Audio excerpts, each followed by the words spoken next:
ஆண்டவரே, ஒரு வார்த்தை சொல்லும், என் வாழ்வு நலமடையும்.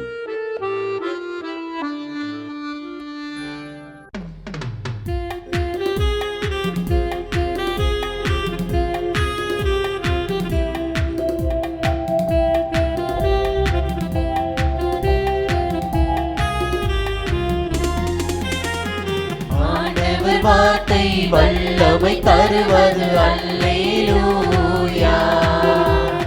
ஆண்டவர் வார்த்தை வாழ்வு தருவது அல்லேலூயா. ஆண்டவர் வார்த்தை வல்லமை தருவது அல்லேலூயா. ஆண்டவர் வார்த்தை வாழ்வு தருவது அல்லேலூயா. செவிகள் திறக்கட்டும், வார்த்தை வளம் பெற இதயம் திறக்கட்டும், பண்பு வலுப்பெறும், உண்மை உணர்வுகள் வாழ்வில் புலரட்டும், நிறைவாய் வாழ்ந்திடுவோம். ஆண்டவர் வார்த்தை வல்லமை தருவது அல்லேலூயா. ஆண்டவர் வார்த்தை வாழ்வு தருவது அல்லேலூயா. திருப்பாடல் 95. வாருங்கள், ஆண்டவரை புகழ்ந்து பாடுங்கள். நமது மீட்பின் பாறையை போற்றி ஆர்ப்பரியுங்கள். நன்றியுடன் அவர் திருமுன் செல்வோம். புகழ்பாக்களால் அவரை போற்றி ஆர்ப்பரிப்போம். ஏனெனில் ஆண்டவர் மாண்புமிகு இறைவன், தெய்வங்கள் அனைத்திற்கும் மேலான பேரரசர். பூவுலகின் ஆழ் பகுதிகள் அவர் தம் கையில் உள்ளன. மலைகளின் கொடுமுடிகளும் அவருக்கே உரியன. கடலும் அவருடையதே, அவரே அதை படைத்தார். உலர்ந்த தரையையும் அவருடைய கைகளே உருவாக்கின. வாருங்கள், தாழ்பணிந்து அவரை தொழுவோம். நம்மை உருவாக்கிய ஆண்டவர் முன் முழந்தாளிடுவோம். அவரே நம் கடவுள், நாமோ அவரது மேய்ச்சலின் மக்கள். நாம் அவர் பேணி காக்கும் ஆடுகள். என்று நீங்கள் அவரது குரலுக்கு செவி கொடுத்தால் எத்துணை நலம். அன்று மெரிபாவிலும் பாலை நிலத்தில் மாசாவிலும் செய்தது போல் உங்கள் இதயத்தை கடினப்படுத்திக் கொள்ளாதீர்கள். அங்கே உங்கள் மூதாதையர் என்னை சோதித்தனர். என் செயல்களை கண்டிருந்தும் என்னை சோதித்து பார்த்தனர். 40 ஆண்டளவாய் அந்த தலைமுறை எனக்கு வெறுப்பூட்டியதால் நான் உரைத்தது, அவர்கள் உறுதியற்ற உள்ளம் கொண்ட மக்கள், என் வழிகளை அறியாதவர்கள். எனவே நான் சினமுற்று, நான் அளிக்கும் இளைப்பாற்றியின் நாட்டிற்குள் நுழையவே மாட்டார்கள் என்று ஆணையிட்டு கோரினேன். நம்ம எல்லாருக்குமே தாவீது ராஜாவோட கதை தெரியும் இல்லையா? ஒரு சாதாரண இடையன், அப்புறம் ஒரு மாவீரன், கடைசியில ஒரு பெரிய மன்னர். ஆனா யோசிச்சு பாத்தீங்களா, தாவீதுங்கிற அந்த மாபெரும் அரசரோட புகழுக்கு பின்னாடி இருந்த உண்மையான பவர் என்ன? சீராக்கோட ஞான நூல்ல இருக்கிற ஒரு புகழ்ச்சி பாடல் அதோட ரகசியத்தை நமக்கு சொல்லுது. வாங்க அது என்னன்னு பார்க்கலாம். சிங்கங்க கொடியும் கரடி கொடியும் விளையாடுற ஒரு சின்ன பையன், இப்படிதான் தாவீதோட ஆரம்பத்தை இந்த நூல் நமக்கு காட்டுது. இது ஏதோ கற்பனை மாதிரி தோணலாம், ஆனா இது சும்மா ஒரு கதை இல்ல. பின்னாடி ஒரு பெரிய ஹீரோவா வரப்போற ஒருத்தரோட முதல் அடையாளம் இதுதான். சரி, ஒரு நாட்டுல ஆயிரக்கணக்கான பேர் இருக்காங்க. அதுல தாவீது மட்டும் எப்படி தனியா தெரிஞ்சாரு? கடவுளோட பார்வை அவர் மேல விழ என்ன காரணம்? நல்லுறவு பள்ளியில இருந்து கொழுக்க பிரிக்கிற மாதிரி. அடேங்கப்பா, இந்த ஒரு வரியில எவ்வளவு ஆழமான அர்த்தம் இருக்கு பாருங்க. அந்த காலத்துல ஒரு பள்ளியில ரொம்பவே மதிப்பு வாய்ந்த தூய்மையான பகுதினா அது கொழுப்பு தான். அதே மாதிரி இஸ்ரேல் மக்கள் எல்லாத்துலயும் ரொம்ப சிறந்தவரா ஒரு ஸ்பெஷல் பர்பஸ்க்காக தாவீது தேர்ந்தெடுக்கப்பட்டார். அரசராகிறதுக்கு முன்னாயே தாவீதோட கேரக்டர் எப்படி இருந்திருக்கு பாருங்க. பயங்கரமான சிங்கத்தை ஒரு வெள்ளாடு மாதிரி பாக்குறாராம், கரடிய ஒரு செம்மறியாடு மாதிரி நடத்துறாராம். சிம்பிளா சொல்லணும்னா பயங்கர வார்த்தைக்கே அவர்கிட்ட இடமில்ல.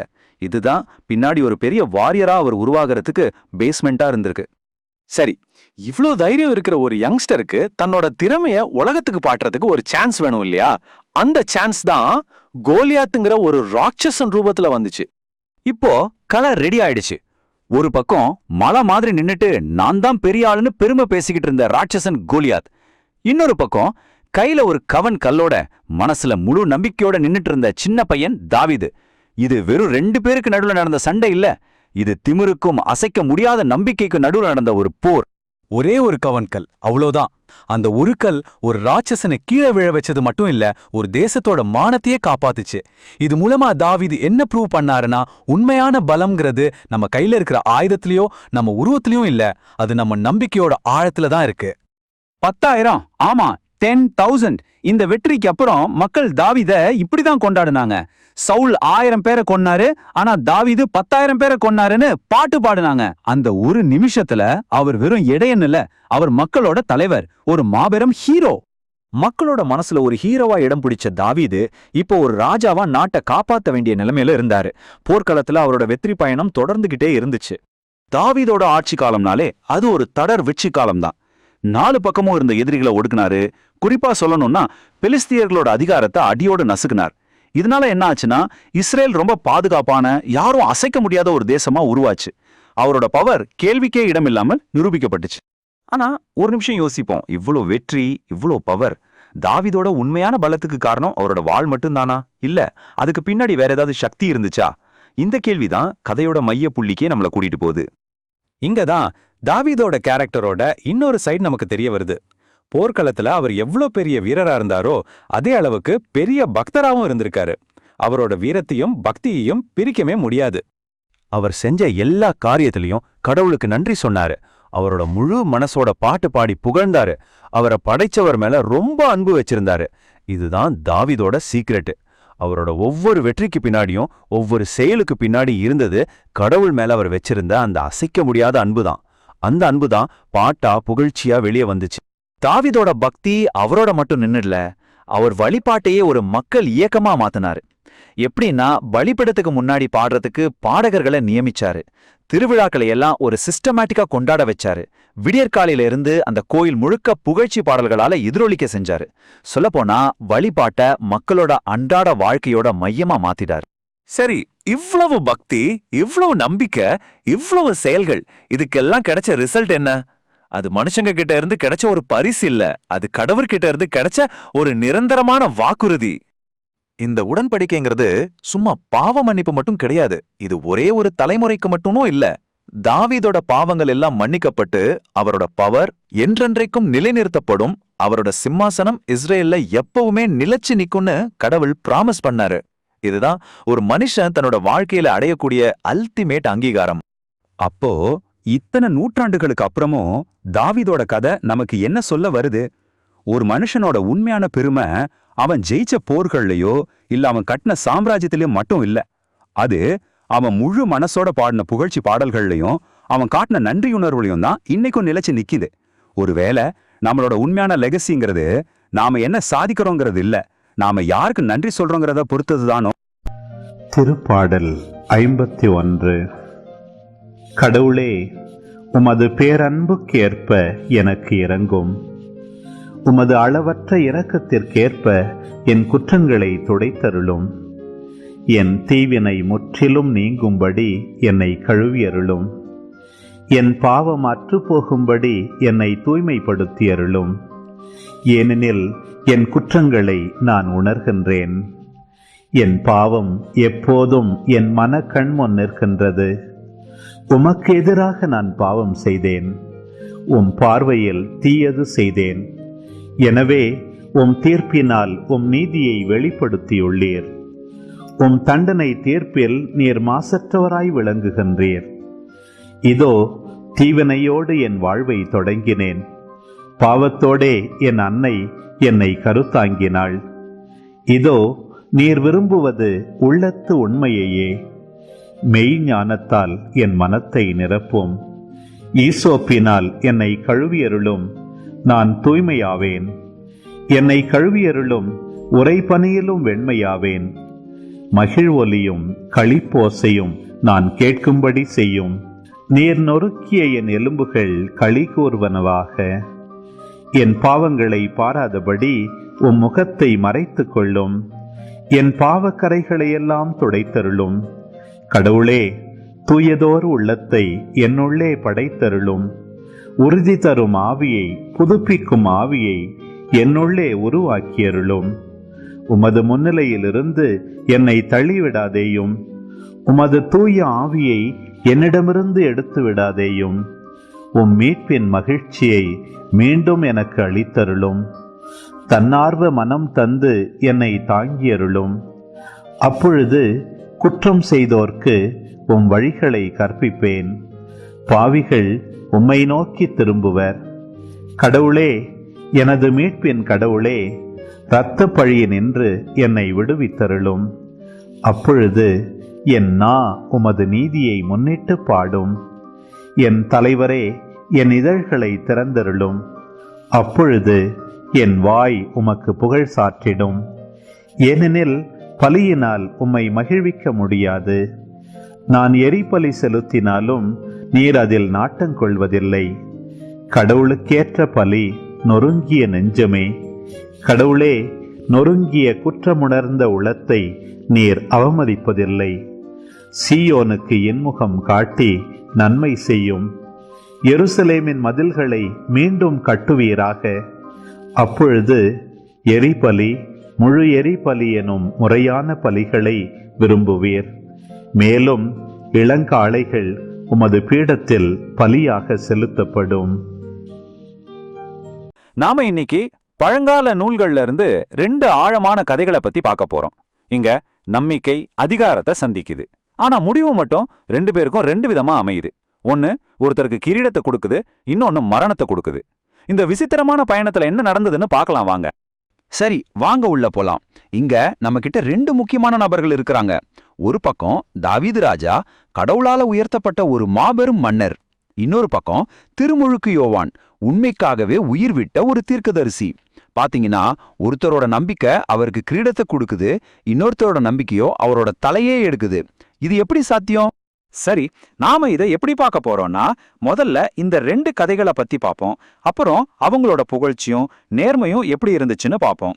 அதுக்கப்புறம் அவங்க எப்படி அதிகாரத்தை சந்திச்சாங்க, அதுக்கு என்ன பரிசு அல்லது தியாகம் கிடைச்சது, கடைசியா அவங்களோட மரபு என்ன சொல்லுதுன்னு பார்க்கலாம். வாங்க ஆரம்பிக்கலாம். முதல்ல நம்ம ஒரு விஷயத்தை தெளிவுபடுத்திக்கணும். இந்த 2 பேருமே அவங்க காலத்துல நம்பிக்கையோட மிகப்பெரிய அடையாளமா இருந்தவங்க. 2 பேருமே மக்களால் போற்றப்பட்டவங்க, பின்பற்றப்பட்டவங்க. அப்போ இங்க நம்ம மனசுல வர முக்கியமான கேள்வி என்ன தெரியுமா? ஒரே மாதிரியான அசைக்க முடியாத நம்பிக்கை, அது எப்படி ஒருத்தரை சிம்மாசனத்துல உட்கார வைக்குது, இன்னொருத்தரையும் கல்லறைக்கு அனுப்புது? இந்த மர்மத்தை தான் நாம இன்னைக்கு உடைக்க போறோம். இங்கதான் அவங்களோட பாதை பிரிய ஆரம்பிக்குது. அவங்க 2 பேரும் தங்களோட நம்பிக்கையை எப்படி வெளிப்படுத்துனாங்கன்னு பார்க்கலாமா? ஒருத்தர் கலை மூலமா, இன்னொருத்தர் கடுமையான ஒழுக்கம் மூலமா. தாவீது ராஜாவை பாத்தீங்கன்னா, அவரோட நம்பிக்கை சும்மா இல்ல, அது செயல்ல தெரிஞ்சது. ஒரு படைப்பாற்றல் மிக்க நம்பிக்கை. கோலியாத்தை வீழ்த்தினதுல இருந்து கடவுளை புகழ்ந்து பாட்டு எழுதினது வரைக்கும் அவர் தன்னோட அதிகாரத்தை வச்சு கலையாலையும் வெற்றியாலையும் கடவுளை கொண்டாடுற ஒரு ராஜ்யத்தை உருவாக்குனார். இந்த ஒரு வரி, தம்மை படைத்தவர் மீது அன்பு செலுத்தினார், இதுதான் அவரோட எல்லா செயல்களுக்கும் மையம். இது வெறும் கடமை இல்ல, இது அன்பு, ஒரு சந்தோஷமான புகழ்ச்சி மேல கட்டப்பட்ட ஒரு ஆழமான உறவு. சரி, இப்போ நாணயத்தோட இன்னொரு பக்கத்தை பார்க்கலாம் வாங்க. திருமுழுக்கு யோவான், அவரோட நம்பிக்கை பாட்டுலயோ கொண்டாட்டத்திலயோ வெளிப்படல. அதுக்கு பதிலா அது ஒரு கொள்கை, தார்மீக சட்டத்து மேலிருந்த அசைக்க முடியாத, யாருக்காகவும் வளைஞ்சு கொடுக்காத ஒரு அர்ப்பணிப்பு. இங்கதான் யோவானோட நம்பிக்கை செயல்ல வெளிப்படுது. யோசிச்சு பாருங்க, நேரா ராஜா முன்னாடி நின்னு உன் சகோதரனோட மனைவிய நீ வச்சிருக்கிற தப்புன்னு முகத்துக்கு நேரா சொல்றார். என்ன நடக்கும்னு கொஞ்சம் கூட யோசிக்கல. அதிகாரத்துக்கு முன்னாடி உண்மையை பேசுறார். இதுதான் அவங்க வாழ்க்கையோட திருப்புமுனை. அரசபைக்கு முன்னாடி அவங்க நின்னப்போ அவங்களோட பாடைகள் பிரியுது, திரும்பவும் ஒன்னு சேரவே முடியாத அளவுக்கு பிரியுது. தாவீது விஷயத்துல என்ன ஆச்சுன்னா, அவரோட நம்பிக்கை சார்ந்த செயல்களுக்கு மக்கள் கிட்ட இருந்து பெரிய அங்கீகாரம் கிடைச்சது. அவரோட வெற்றிகளை பார்த்து, ஆஹா, இவர்தான் கடவுளால தேர்ந்தெடுக்கப்பட்டவர்னு மக்கள் நம்பினாங்க. இதுதான் அவரை நேரா சிம்மாசனத்துல உட்கார வச்சது. இததான் தெய்வீக உரிமைன்னு சொல்லுவாங்க. ஆனா ஒருவேளை நம்பிக்கை அதிகாரத்தோட கை கோர்க்காம அதை எதிர்த்து கேள்வி கேட்டா என்ன ஆகும்? இந்த கேள்விதான் நம்மள ஏரோது ராஜா கிட்ட யோவான் போன அந்த முக்கியமான சந்திப்புக்கு கூட்டிட்டு போகுது. அடுத்து நடந்ததெல்லாம் ஒரு சோகமான தொடர்கதை. ஒரு பலவீனமான ராஜா, பழிவாங்க துடிக்கிற ஒரு ராணி. இவங்க 2 பேரோட சூழ்ச்சியில யோவான் எப்படி பலியானார்னு பாருங்க. ஒரு பிறந்த நாள் விருந்து, ஒரு நடனம், யோசிக்காம செஞ்ச ஒரு சத்தியம், அவ்வளவுதான். ஒரு மாமனிதனோட வாழ்க்கை முடிஞ்சு போச்சு. பாருங்க, தன்னோட ராஜ்யத்துல பாதி, அதாவது பாதி நாட்டையே தர்றேன்னு ஏரோது வாக்கு கொடுத்தான். எதுக்கு? வெறும் ஒரு நடனத்துக்காக. அந்த ஒரு நொடி தற்பெருமை ஒரு நேர்மையான மனுஷனோட விதியே மாத்திருச்சு. சரி, இப்போ இந்த 2 கதைகளோட முடிவும் எப்படி இருந்துச்சுன்னு பார்க்கலாம். ஒன்னோட ஒன்னு ஒப்பிட்டு பார்க்கும்போது தான் இதுல இருக்கிற ஆழமான உண்மை நமக்கு புரியும். இந்த அட்டவணைய பாருங்க, எவ்வளவு தெளிவா இருக்கு. தாவீது கடவுளை புகழ்ந்து எதிரிகளை ஜெயிச்சார். அதுக்கு அவருக்கு ஒரு ராஜ்யம் கிடைச்சது. ஆனா யோவான் ராஜாவோட தப்ப சுட்டி காட்டினார். அதுக்கு அவருக்கு மரண தண்டனை கிடைச்சது. ஒருத்தருக்கு மன்னிப்பு, இன்னொருத்தருக்கு மரணம். எவ்வளோ பெரிய வித்தியாசம்! இந்த வரைபடத்தை பார்த்தா இன்னும் தெளிவா புரியும். உலக வெற்றியை பொறுத்த வரைக்கும் இவங்களுக்கு நடுவுல இருக்கிற வித்தியாசம் மலைக்கும் மடுவுக்கும் உள்ள வித்தியாசம் மாதிரி. தாவீதோட சக்தி வானவளவுக்கு உயர்ந்து நிக்குது. ஆனா யோவான், உலகத்தோட பார்வையில அவருக்கு எந்த சக்தியுமே இல்ல. ஆனா ஒரு நிமிஷம், உலக வெற்றி மட்டும்தான் உண்மையான வெற்றியா? இதுதான் நம்மள கடைசி பகுதிக்கு கொண்டு வருது. இந்த 2 பேரோட மரபுல இருந்து நம்ம என்ன கத்துக்கிறோம்? கடைசியில எது நிக்கும்? ஒரு பெரிய ராஜ்யமா இல்ல ஒரு கொள்கையா? தாவீது ஒரு பெரிய ராஜ்யத்தை, ஒரு அரச பரம்பரையை விட்டுட்டு போனார். அது கண்ணால பார்க்க முடியற ஒரு மரபு. ஆனா யோவான் விட்டுட்டு போனது அதை விட சக்தி வாய்ந்தது. அது ஒரு கருத்து. அடக்குமுறைக்கு முன்னாடி கூட உடையாத நேர்மைங்கிற ஒரு சிதைக்க முடியாத கருத்து. இங்கதான் ஒரு ஆச்சரியமான விஷயம் நடக்குது. யோவான கொன்ன அதே ஏரோது ராஜா அவரோட நினைவால பயந்து நடுங்குறான். இயேசுவை பார்த்ததும் நான் கொன்ன யோவான் தான் உயிரோட வந்துட்டான்னு பயப்படுறான். யோசிச்சு பாருங்க, ஒரு மனுஷன் செத்ததுக்கு அப்புறமும் அவனோட ஆன்மீக சக்தி அவனை கொன்னவனே எப்படி நடுங்க வைக்குதுன்னு. இப்போ இந்த ஒரு கேள்வியோட நான் உங்களை விட்டு போறேன். ஒருத்தரோட நம்பிக்கையோட உண்மையான அளவுகோல் எது? இந்த உலகத்துல கிடைக்கிற வெற்றியா, இல்ல எந்த சூழ்நிலையிலையும் வளைஞ்சு கொடுக்காத நேர்மையா? இந்த 2 கதைகளும் நம்பிக்கையோட வாழ்றதுக்கு 2 விதமான பாதைகளை காட்டுது. கடைசியில எது நிஜமாவே முக்கியம்னு நாம தான் யோசிக்கணும்.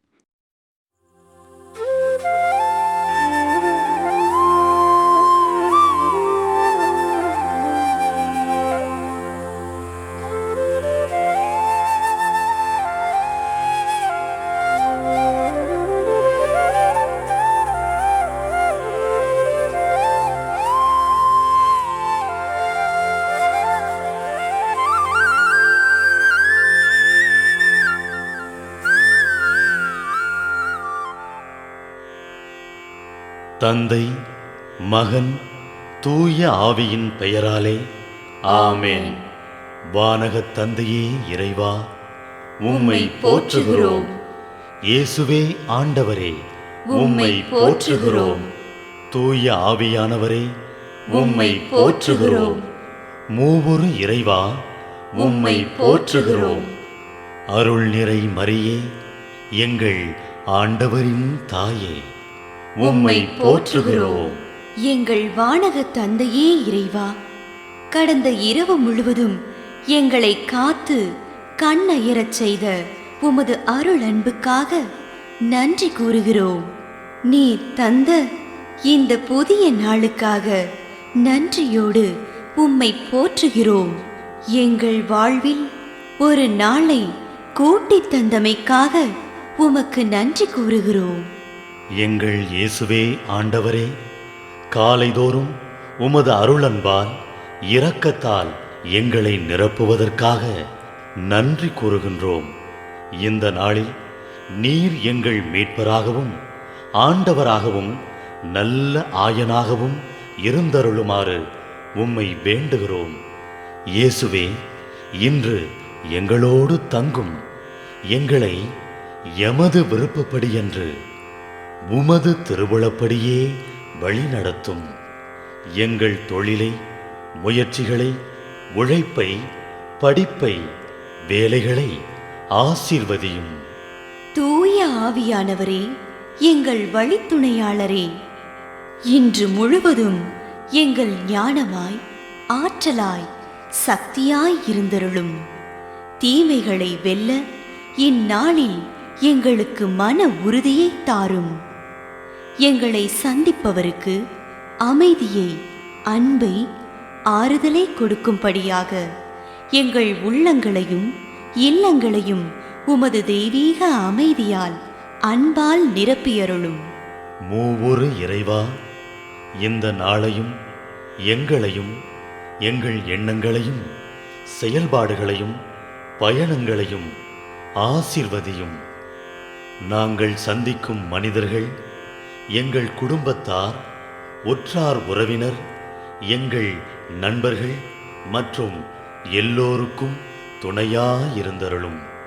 மேலும் உடல் நலம் குன்றியோர், துயருறுவோர், கைவிடப்பட்டோர், தனிமையில் வாடுவோர், எளியோர், படிக்கும் மாணாக்கர்கள், ஆசிரிய பெருமக்கள், அரசு அலுவலர்கள், நாட்டு தலைவர்கள், விவசாயிகள், கடலில் பணிபுரிவோர், பிற தொழில் செய்வோர், துறவிகள், பங்கு தந்தையர், எங்கள் மறைமாவட்ட ஆயர், ஏனைய ஆயர்கள், திருத்தந்தை ஆகிய அனைவரையும் இக்காலை பொழுதில் உம் திருப்பாதம் ஒப்படைக்கின்றோம்.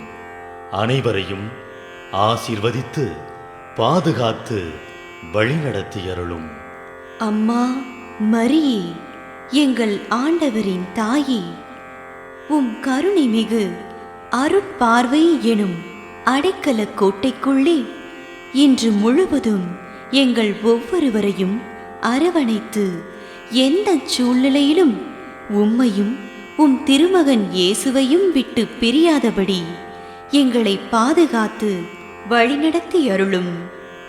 எங்கள் நல்ல தந்தையே, கேட்டதெல்லாம் கிடைக்கும் என்ற தளராத உறுதியோடும் விசுவாசத்தோடும் எங்கள் அன்னையாம் மரியாளின் பரிந்துரையில் நம்பிக்கை வைத்து இந்த மன்றாட்டுக்களை எங்கள் ஆண்டவராகிய இயேசு கிறிஸ்து வழியாகவும் தூய ஆவியானவர் வழியாகவும் உம்மிடம் சமர்ப்பிக்கின்றோம்.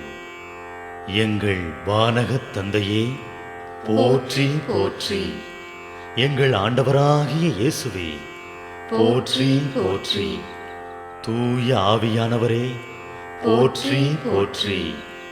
மூவொரு இறைவா, போற்றி போற்றி என்று போற்றி மகிழும் எங்கள் இதயத்தை உமது தெய்வீக வல்லமையால் நிரப்பி இந்த நாள் முழுவதும் எங்களை பாதுகாத்து வழிநடத்தியருளும் எங்கள் நல்ல தந்தையே.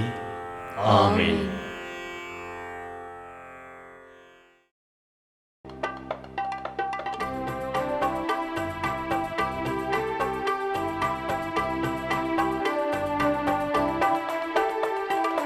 விண்ணுலகில் இருக்கின்ற எங்கள் தந்தையே, உமது பெயர் தூயதென போற்ற பெருக. உமது ஆட்சி வருக. உமது திருவுளம் விண்ணுலகில் நிறைவேறுவது போல மண்ணுலகிலும் நிறைவேறுக. எங்கள் அன்றாட உணவை இன்று எங்களுக்கு தாரும். எங்களுக்கு எதிராக குற்றம் செய்வோரை நாங்கள் மன்னிப்பது போல எங்கள் குற்றங்களை மன்னியும். எங்களை சோதனைக்கு உட்படுத்தாதேயும், தீமையிலிருந்து எங்களை விடுவித்தருளும். எங்களை விடுவித்தருளும். அருள் நிறைந்த மரியே வாழ்க, ஆண்டவரும் உடனே பெண்களுள் பேறு பெற்றாய் நீயே.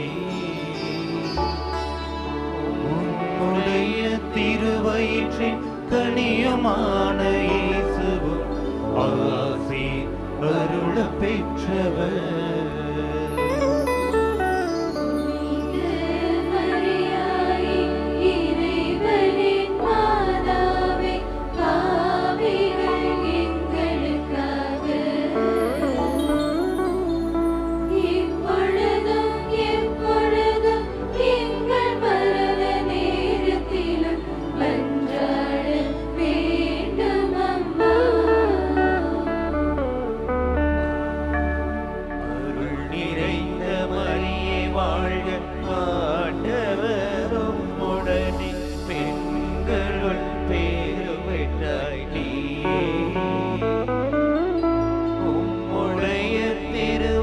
வயிற்றின் கனியுமான இயேசுவும் ஆசி அருள பெற்றவர்.